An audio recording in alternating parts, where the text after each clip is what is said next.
Hello दोस्तों, मैं आप सभी का स्वागत करता हूं आपके अपने यूट्यूब चैनल रैम्बो बाबा कंपटीशन में। तो हम पढ़ रहे हैं यूपी पुलिस या यूपी पुलिस एसआई 2025 के लिए मूल विधि, कह सकते हैं यूपी एसआई के लिए मूल विधि 2025 के लिए मूल विधि, जो कितनी 4242 जो भर्ती आई है उसके लिए हम पढ़ रहे हैं मूल विधि। तो हम पढ़ चुके थे कल, हम पढ़ रहे हैं क्या, भारतीय न्याय संहिता। क्या पढ़ रहे हैं, BNS। क्या पढ़ रहे हैं, BNS भारतीय न्याय संहिता 2023। कौन सी, 2023। तो इसमें हम धारा कितनी, धारा 6 तक हम कल पढ़ चुके थे। कितने तक पढ़ चुके, धारा 6 तक हम पढ़ चुके थे। अब हम देखते हैं आगे की धाराएं, हम देखते हैं। तो आज हमको स्टार्ट करना है 7 में, धारा 7 उतनी इम्पोर्टेंट नहीं है, तो हम स्टार्ट करते हैं धारा 8 से। धारा 8 उपधारा 1। धारा 8 की उपधारा 1 क्या कहती है, इसमें क्या है।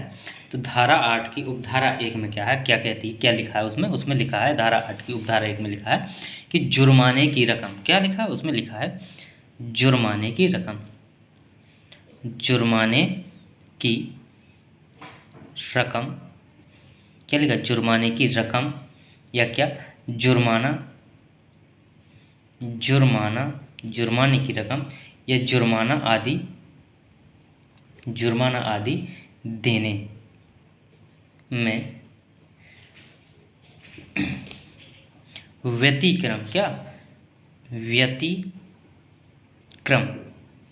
व्यतिक्रम होने पर दायित्व, ये लिखा हुआ है। क्या लिखा, जुर्माने की रकम आदि देने में व्यतिक्रम होने पर दायित्व।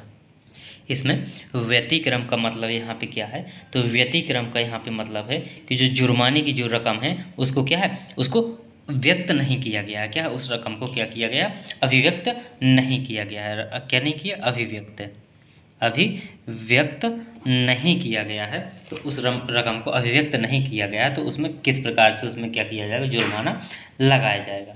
तो क्या इसमें बताया गया है धारा 8(1) में कि जहाँ पर क्या बताया गया कि जहाँ पर जुर्माने की राशि को क्या अभिव्यक्त नहीं किया गया है, वहाँ पे उतनी राशि जो जुर्माना होगा, तो वहाँ पे कितनी राशि का जुर्माना होगा, क्या होगा, वहाँ पे कितनी राशि का जुर्माना हो सकेगा। तो इसमें बताया गया कि जुर्माने की रकम अपराधी जो होगा वो क्या, अपराधी व्यक्ति देगा, लेकिन कैसी होगी, जो जुर्माने की रकम होगी वो कैसी होगी, असीमित होगी। कैसी होगी, असीमित होगी। जहाँ पे जुर्माने की रकम बताई नहीं गई है वहाँ पे जुर्माने की रकम कैसी होगी, असीमित होगी, लेकिन कैसी होगी, उस व्यक्ति को देखकर लगाई जाएगी, किंतु वो क्या होगी, अत्यधिक नहीं होगी। क्या होगी, अत्यधिक नहीं होगी। ऐसी नहीं होगी कि वो व्यक्ति क्या करे, उस रकम को ना दे सके, अत्यधिक नहीं होगी। ऐसी रकम होगी जो उस व्यक्ति के द्वारा दी जा सके। कैसी होगी, जो उस व्यक्ति के द्वारा दी जा सके, मतलब ऐसी रकम का जुर्माना लगाया जाएगा जो व्यक्ति वो क्या कर सके, उस रकम को दे सके, क्या कर सकते, उस रकम को दे सके। तो इसमें ये बताया गया कि जहाँ पे क्या किया गया है, जहाँ पे जुर्माने की रकम को अभिव्यक्त नहीं किया गया है कि इस केस में, इस अपराध में इतना जुर्माना लगेगा, तो वहाँ पे क्या बताया गया कि वहाँ पे वो जो कौन मजिस्ट्रेट होगा, कौन, जो न्यायाधीश होगा, कौन, जो न्यायाधीश होगा वो क्या, उसको अपने विवेकानुसार क्या करेगा, अपने विवेकानुसार क्या करेगा, उस धनराशि को उसको जुर्माने के रूप में लगाएगा, जो कि कैसी, असीमित हो सकती है, लेकिन कैसी, अत्यधिक नहीं होगी। क्या होगी, अत्यधिक नहीं होगी। उसकी कोई सीमा नहीं है कि कितना भी लगा सकता है, लेकिन क्या होगा, उस जो व्यक्ति देने वाला होगा उससे वो उतनी ही लगाई जाएगी जितनी कि वो व्यक्ति क्या कर सके, दे सकता है। ऐसा नहीं होगा कि वो व्यक्ति दे ना सके। तो ये धारा 8(1) में बताया गया है। पहले यही चीज़ किस में थी, जो आईपीसी में पहले यही चीज़ थी। आईपीसी की धारा किस में था, किस में थी, तो ये थी आईपीसी की धारा 63 में थी। पहले यही चीज़, यही बात किस धारा में की गई थी, आईपीसी की धारा 63 में, यही आईपीसी के सेक्शन 63 में यही चीज़ बताई गई थी। तो अब चलते हैं आगे, अब देखते हैं आगे धारा 8 की उपधारा 5। धारा 8 उपधारा 5, धारा 8 उपधारा 5 में क्या कहा गया, धारा 8 उपधारा 5 में क्या कहा गया, इसमें क्या कहती है धारा 8 उपधारा 5, धारा कहती है कि इसमें कहा गया है, ये कहती है कि यदि कोई व्यक्ति क्या किया जाता है कि उसमें उस व्यक्ति को क्या किया जाता है, जुर्माना लगाया जाता है। क्या यदि किसी व्यक्ति को क्या किया जाता है, जुर्माना, क्या जुर्माना लगाया जाता है। तो यदि व्यक्ति क्या करता है कि जुर्माना नहीं दे पाता, क्या होता कि कभी कभी क्या होता, किसी व्यक्ति के पास उतनी धनराशि नहीं होती, क्या होती, उतनी धनराशि नहीं होती, और वो व्यक्ति क्या होता कि वो जुर्माना नहीं दे पाता। तो उसी के बारे में धारा 8 उपधारा 5 में बताया गया कि यदि जब व्यक्ति क्या होता है जुर्माना नहीं दे पाता या जुर्माना देने में सक्षम नहीं है, तो उस व्यक्ति को उस जुर्माने के उसमें बदले में क्या होगा, उसको जुर्माना के बदले में उसको क्या होगा, उसको कारावास कर दिया जाएगा। उसको जुर्माना ना देने पर उसको क्या कर दिया जाए, उसको जुर्माना के स्थान पर क्या कर दिया, कारावास, क्या कारावास कर दिया जाएगा। उसको सजा दे दी जाएगी, उसको क्या कर दीजिए, उसको सजा दे दी जाएगी, उसको जेल में कारावास कर दिया जाएगा। जिसके अनुसार उसमें क्या धनराशि थी, तो जिसके अनुसार बीएनएस में जो है, बीएनएस में जो दंड बताया गया है कि यदि किसी व्यक्ति को क्या है, यदि कोई व्यक्ति को किसी व्यक्ति को 5,000 कितनी, यदि किसी व्यक्ति को 5,000 रुपये धनराशि देनी है और यदि व्यक्ति 5,000 रुपये की धनराशि नहीं दे पाता है तो उसको कितनी 2 माह की कारावास होगी। कितनी 2 माह का कारावास होगा। कितने दिन का, यदि कोई व्यक्ति 5,000 का जुर्माना नहीं दे पाता तो उसको कितने 2 माह का कारावास होगा। यदि कोई व्यक्ति क्या करता है कि 10,000 कितने 10,000 का जुर्माना नहीं दे पाता है तो उसको कितने, उसको 4 माह, कितने 4 माह का कारावास होगा। कितने माह का उसको कारावास होगा, उसको होगा 4 माह का कारावास। यदि कोई व्यक्ति क्या होता है 10,000 से अधिक, यदि कोई व्यक्ति क्या होता है 10,000 से अधिक, क्या 10,000 से अधिक का जुर्माना लगाया गया है किसी व्यक्ति को, कितना 10,000 से अधिक का जुर्माना लगाया गया है और वो व्यक्ति जुर्माना देने में असमर्थ है तो उसको कितने की, उसको सजा हो सकती है, उसको कितने की अधिकतम कारावास हो सकता है, कितना 1 वर्ष का, 1 वर्ष का कारावास। कितना होगा, उसको 1 वर्ष का कारावास होगा। कितना होगा, 1 वर्ष का कारावास होगा। यही धनराशि पहले आईपीसी की धारा किसमें थी, यही चीज़ पहले आईपीसी की धारा किसमें थी, आईपीसी की धारा थी कितनी 67 में थी, किसमें 67 में थी। जिसमें क्या था, जिसमें था कि यदि कोई 50 रुपये, इसमें क्या था, यदि 50 रुपये का जुर्माना है तो उसको कितने 2 माह की, यदि 100 रुपये का जुर्माना है तो उसको कितने 4 माह की, यदि 100 रुपये से अधिक का जुर्माना है, 100 रुपये से अधिक का, तो उसको कितने 6 माह की सज़ा थी। लेकिन ये बीएनएस में ये बदल गई है, क्या हो गई है कि यदि व्यक्ति को कितना 5,000 का जुर्माना है और वो व्यक्ति अपना जुर्माना नहीं भर पाने में असमर्थ है तो उसको कितने 2 माह का कारावास होगा।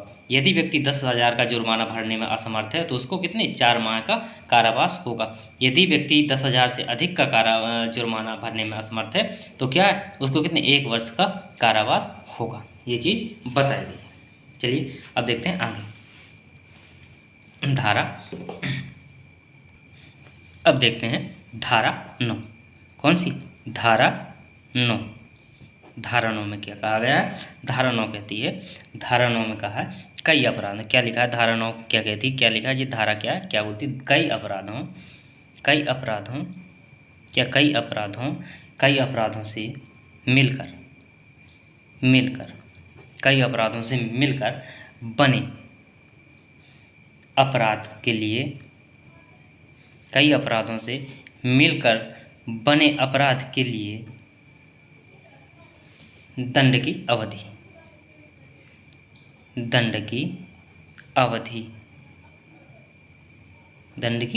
अवधि, ये चीज़ बताई गई है। किसमें ये लिखा है, धारा 9 में ये लिखा है कि दंड की अवधि। तो इसमें क्या कहा गया है, इसमें ये कहा गया है कि कई अपराधों से मिलकर जो अपराध बनता है उसके लिए दंड की अवधि या उसके लिए दंड कैसे दिया जाएगा।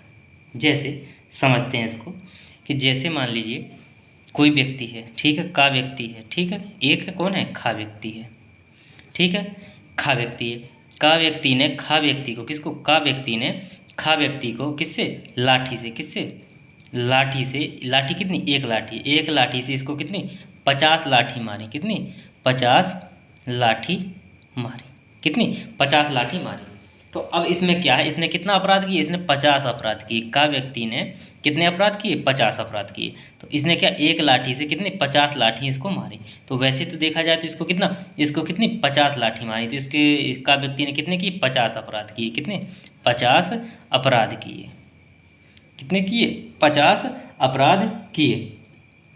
लेकिन इसमें क्या होता है, इसमें इस धारा में ये बताएगा कि यदि व्यक्ति ने जो अपराध किया है तो उसने 50 लाठी मारी है, तो लेकिन उसमें अपराध गिना कितना जाएगा, तो उसमें अपराध माना जाएगा 1 लाठी। कितना, 1 लाठी। उसको सज़ा मिलेगी तो कितनी, 1 ही लाठी की सज़ा मिलेगी। चाहे वो 50 मार दे, चाहे वो 100 लाठी मारे, तो उसको सज़ा मिलेगी कितनी, 1 ही अपराध की।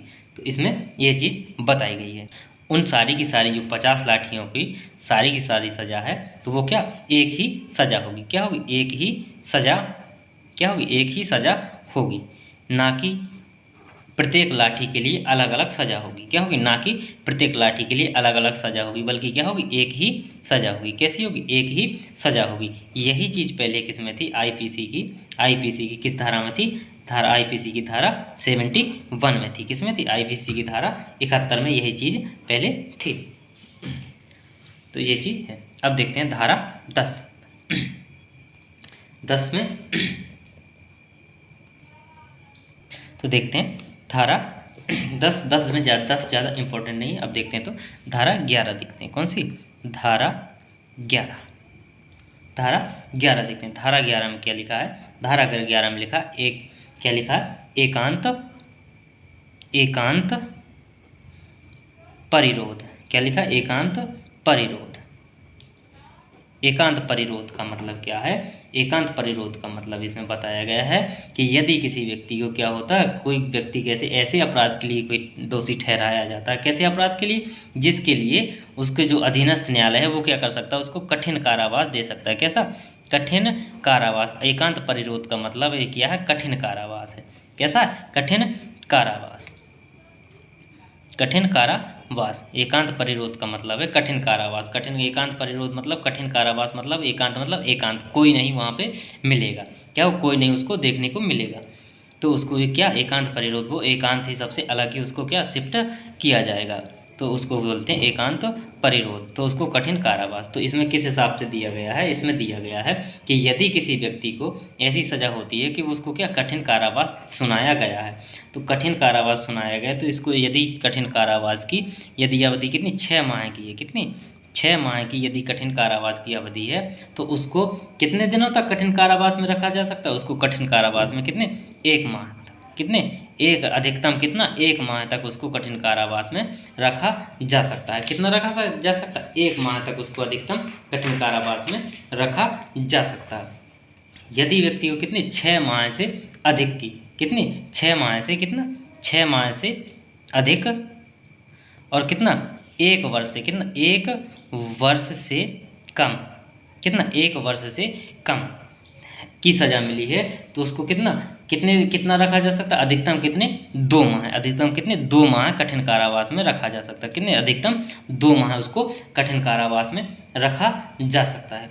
यदि किसी व्यक्ति को क्या, 1 वर्ष से कितने, 1 वर्ष से अधिक, कितना, 1 वर्ष से अधिक का कारावास होता है कठिन, तो उसको कितने रखा जा सकता है, तो उसको अधिकतम कितना, 3 माह तक, कितने, 3 माह तक, कितने, 3 माह तक कठिन कारावास में रखा जा सकता है। कितना, कठिन कारावास में रखा जा सकता है। किसी भी व्यक्ति को यदि कैसी सज़ा मिलती है, यदि किसी व्यक्ति को कठिन कारावास मिलता है, तो उसको कितने, यदि कठिन कारावास में यदि किसी व्यक्ति को सज़ा मिलती है कितनी, 6 माह की, तो वो कितना कठिन कारावास कितना काटेगा, 1 माह कठिन कारावास काटेगा, इससे अधिक नहीं काटेगा।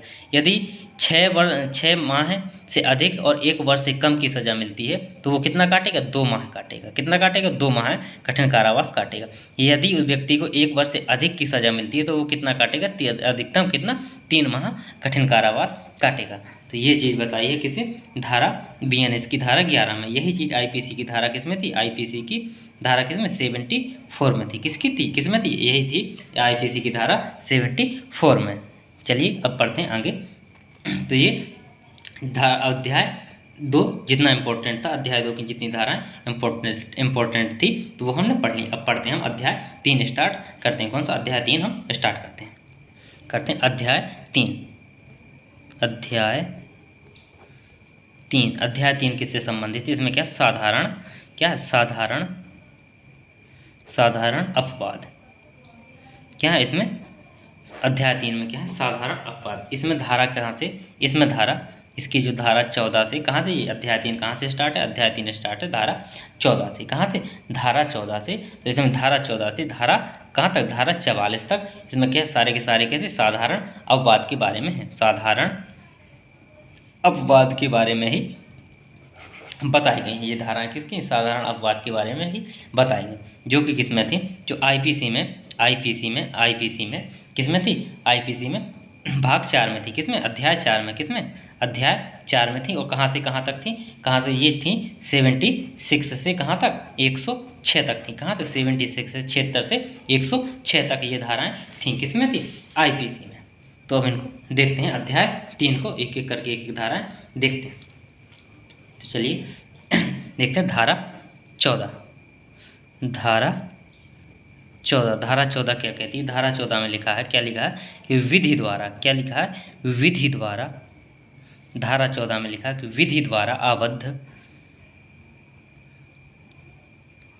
विधि द्वारा आबद्ध या तथ्य की भूल, किसके द्वारा, विधि द्वारा आबद्ध या तथ्य की भूल के कारण, भूल के कारण अपने आप के अपने आप को विधि द्वारा, अपने आप को विधि द्वारा आबद्ध, विधि द्वारा आबद्ध